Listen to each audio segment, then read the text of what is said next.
Hola a todos y a todas, mi nombre es Renzo Ricci, gerente general de Prima FP, y nuevamente les doy la bienvenida a Un Café con Prima FP, nuestro espacio para la discusión de temas de liderazgo, management y también coyuntura empresarial. En nuestro episodio anterior hablamos de los retos y cambios necesarios que deben afrontar los líderes en esta coyuntura post-COVID. En esa misma línea, hoy vamos a conversar con Alfredo Pérez Gubins, CEO de Alicorp, sobre cómo se han adaptado interna y externamente a esta nueva normalidad. Bienvenido, Alfredo, y gracias por darte el tiempo para tomar un café con Prima FP. Muchas gracias, Renzo, por la invitación y realmente encantado de poder compartir con ustedes lo que hemos ido aprendiendo a través de la pandemia misma, no solamente hablando un poco del pasado, sino también es con cara al futuro y obviamente para que todos podamos de esa manera compartir. Buenísimo. Si te parece, ¿empezamos con las preguntas? Claro que sí. Gracias. A ver, para empezar, a nadie les es ajeno que hace un año fuimos sorprendidos por un cambio total de normalidad con la pandemia del COVID-19. Y desde tu rol como CEO, ¿cuánto ha cambiado el horizonte de acción que tienen hoy las empresas? ¿Cuánto se puede planear hoy? Mira, yo creo que el contexto de la pandemia en sí y durante un periodo de tiempo, yo diría de no muy corto, más de un mes, un par de meses, nos obligó a todas las personas y a todas las organizaciones a estar muy centrados en un espacio de crisis, ¿no? Un momento en el cual estábamos ante un fenómeno que no conocíamos, teníamos ciertos planes para emergencias, pero quizás no de la magnitud que nos enfrentábamos, y por lo tanto tuvimos que reaccionar. Y mucho del diálogo que uno tenía como ejecutivo estaba con un horizonte de tiempo muy corto. Era planear hasta el día. ¿Cómo asegurarte en empresas como las nuestras, que tienen aparatos productivos, distributivos y demás, cómo asegurarte que tu gente pudiese llegar sana y salva al centro de trabajo? ¿Cómo asegurarte que la gente en el centro de trabajo pudiese trabajar en confianza? Y luego, ¿cómo asegurarte que la organización comenzara a moverse, ¿no?, en el día a día? Entonces, en esos primeros momentos era un horizonte muy corto de planeación y obviamente la discusión de planeación de temas de mediano plazo, de largo plazo, pasaba a un segundo plano.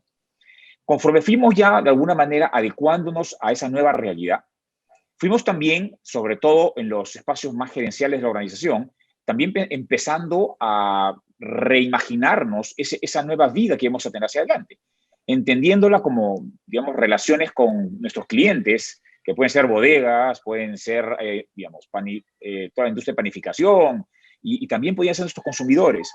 Entonces, en todo ese contexto, comenzamos ya a esbozar escenarios futuros, pero sabiendo que todavía estábamos de alguna manera corriendo la ola de la pandemia y no sabíamos exactamente cómo íbamos a terminar. Entonces, hemos ido ampliando ese horizonte, pero sabiendo que hoy en día hay cambios estructurales en la manera como nosotros ya nos relacionamos con nuestros consumidores, como nos relacionamos con clientes, y eso obviamente tiene que venir con todo un cambio organizacional hacia adentro. Ese ha sido un cambio no menor para nosotros, y por ende, claro, creo yo que las organizaciones que ganan son aquellas que muestran pues una agilidad y una flexibilidad para poder adaptarse al nuevo contexto. Entonces, creo que al principio fue un planeamiento muy cortoplacista, pero conforme fuimos avanzando y dándonos cuenta que esto va a caer un cambio probablemente estructural en algunas industrias más que otras, teníamos que ya esbozar escenarios futuros y que en ese sentido hemos venido trabajando desde ya a mitad de la pandemia, sin lugar a dudas. Todo un reto, sin duda. Vamos con la segunda pregunta, entonces, Alfredo. El sector en el que tú te desarrollas ha estado pues, muy expuesto a los cambios de consumo masivo en medio de una crisis sanitaria y económica, sin duda, ¿no?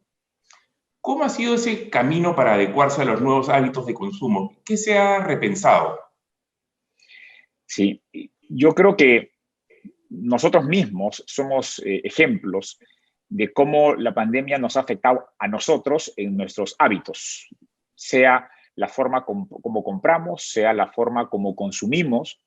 Y si hay una palabra que es muy común en esos cambios de hábitos y que creemos que está para quedarse, porque hay unos cambios de hábitos que son muy de corto plazo, ¿ya? Pero cambios de hábitos que están más para quedarse, creo yo, están el ser humano ya venía siendo un ser humano cada vez más digitalizado, pues lo que ha hecho la pandemia ha acelerado la tasa de cambio de una manera impresionante. Jamás nos hubiéramos imaginado eso nosotros. Lo veíamos en ciertas industrias como, por ejemplo, en la que ustedes están, la financiera. Pero industrias como las nuestras venían un par de pasos hacia atrás en cuanto a esa velocidad de adopción de herramientas digitales. No solamente la relación con el consumidor, sino la relación con el cliente. Pero bueno, lo que hizo la pandemia fue acelerar todos esos proyectos. Entonces, lo que hoy día tú ves en empresas como las nuestras es que felizmente nosotros ya veníamos trabajando algunos 3 años antes en construir capacidades digitales, en poder desarrollar modelos de negocio en donde la parte digital, la parte analítica, información, fuese un elemento central y que nos permitiera a nosotros diferenciarnos de nuestra competencia. Ya veníamos trabajando. Lo que hizo la pandemia fue acelerar muchos esos proyectos y comenzar a desarrollar otros que ya están convirtiéndose en proyectos que son de corte transformacional. Empresas de consumo masivo como la nuestra, en países, sobre todo el Perú, que es un país mucho de consumo en la bodega, de consumo en el mercado, hace que uno desarrolle modelos de distribución distintos. Pues ahora cuando tú le pones sobre la ecuación una nueva herramienta que es la digital, ahora nos obliga a nosotros a digitalizar esas relaciones con esos clientes. Y luego ayudar a esos clientes, porque acuérdense que son empresas pequeñas en muchos casos, ayudarlos a ellos a digitalizarse. Y un tercer componente luego viene, ahora, ¿cómo ayudamos a ellos a digitalizar su relación con su consumidor final? Entonces, la pandemia nos ha obligado a hacer eso en todos los frentes y en todos los negocios, digitalizar la relación que teníamos. Y además, probar un modelo que Alicorp, acuérdense que vende sus productos a través de distribuidores, a través de mayoristas, pues ahora teníamos la oportunidad de vender de manera directa nuestros productos. Y eso nos ha dado una gran oportunidad de ir conociendo de manera aún más directa esos hábitos de consumo. Y eso, nuevamente, la digitalización nos ha ayudado a poder captar esa información que ahora podemos procesar. Entonces, en ese sentido, hemos repensado esa relación con nuestros canales, incorporando un elemento, y entre otras cosas, muy importante, que es cómo digitalizamos la relación, cómo ayudamos a los clientes a que ellos mismos utilicen esas herramientas para hacer mejor su negocio, y por último, cómo ayudamos a que ellos digitalicen su relación con el consumidor final también. Buenísimo.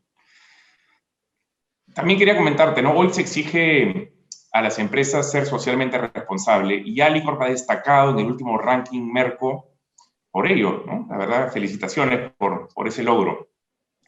¿Por qué es importante impulsar estas iniciativas de ser más responsable con los consumidores y también con los colaboradores?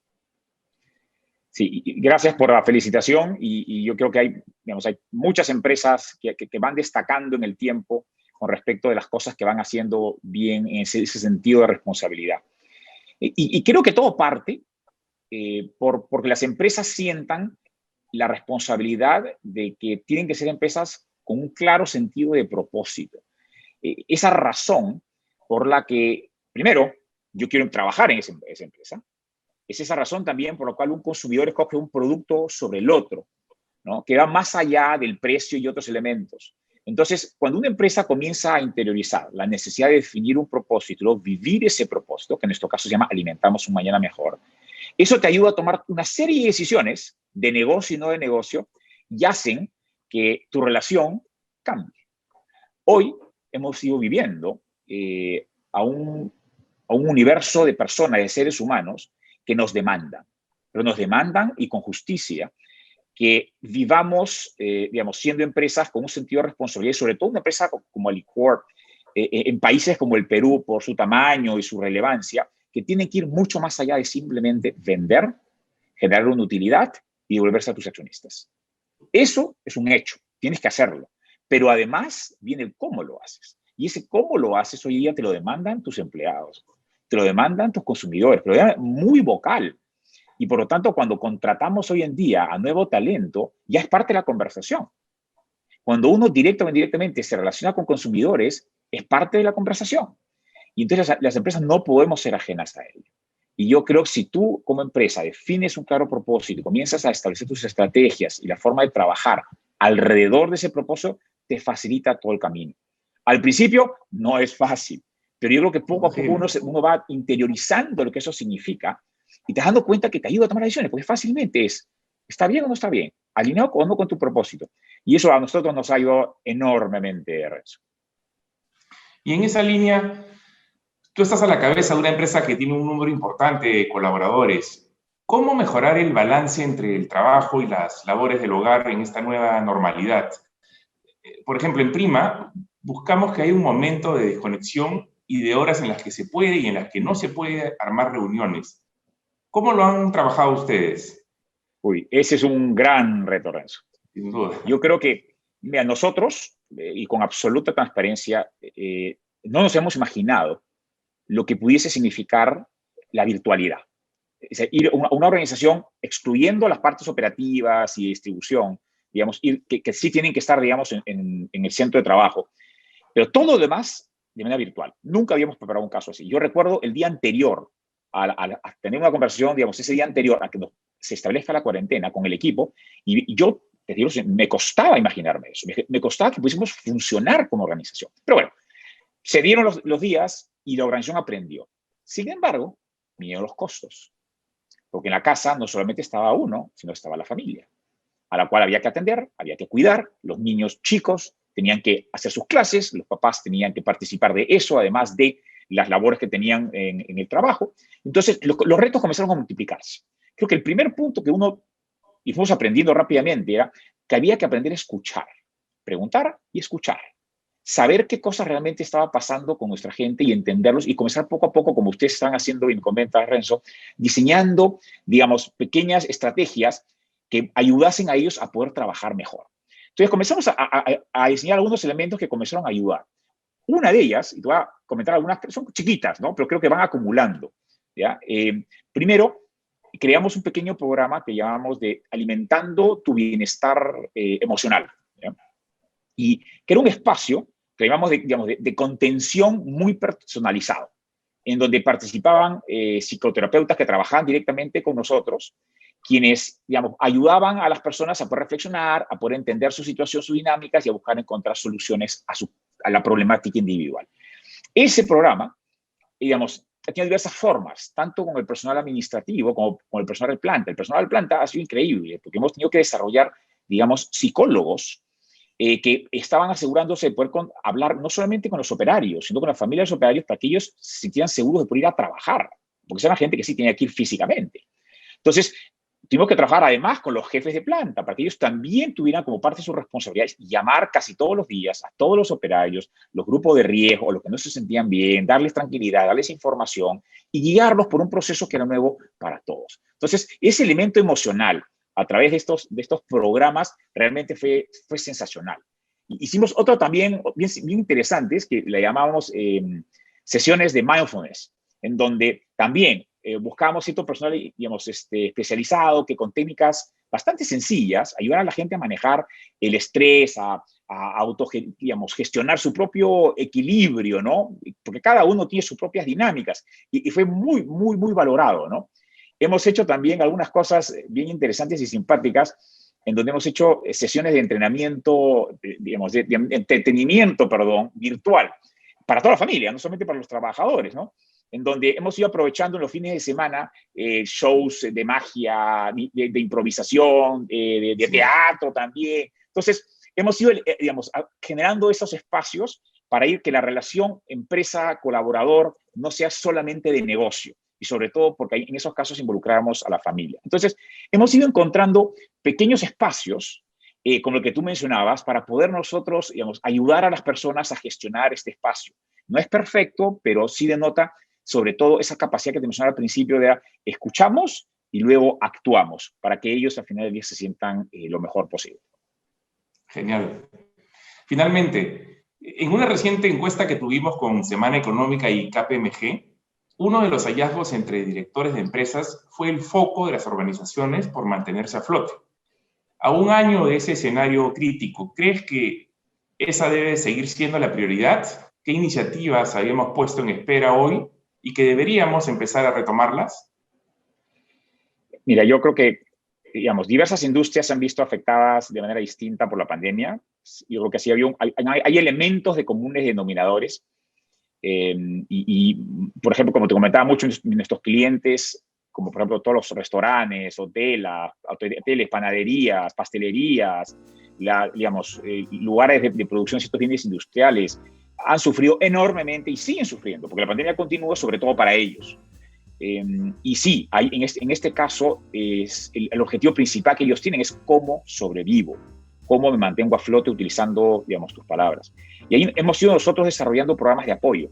que van desde capacitaciones a ver cómo tú reinventas tu negocio, que van también hasta ayudas de financiamiento hacia ellos, préstamos de corto plazo o acceso a financiamiento de entidades financieras, y donde nosotros actuamos un poco de facilitador para que, digamos, esa relación pudiese rápidamente activarse y por lo tanto el beneficio del acceso a un capital de trabajo pudiesen obtenerlo.